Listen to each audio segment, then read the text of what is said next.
वज़ीर-ए-आज़म शहबाज शरीफ ने इस्लामाबाद में टी चौक पर इकबाल फ्लाई ओवर और express way signal free corridor का इफ्तिताह कर दिया।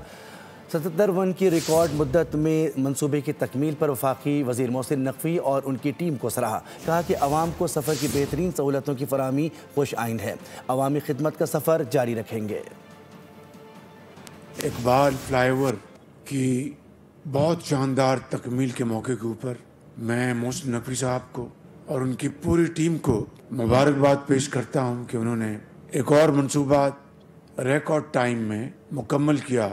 आपने जो पिछले साल 1.5 साल में जो आपने 12 को fly over, F9 interchange, Serena Chowk underpass, Rawal Chowk interchange, Margalla Chowk underpass, Tayyip Erdogan underpass, Rawalpindi Islamabad metro और इस तरह की बेशुमार जो आपने इस्लामाबाद के वासियों को आपने यकीनन एक ऐसा कारनामा अंजाम दिया जिसके लिए आप यकीनन दिल की अता गहराइयों से मुबारकबाद के मुस्तहिक हैं और आपकी पूरी टीम। सब्सक्राइब करें और बेल दबाएं ताकि कोई खबर रह न जाए।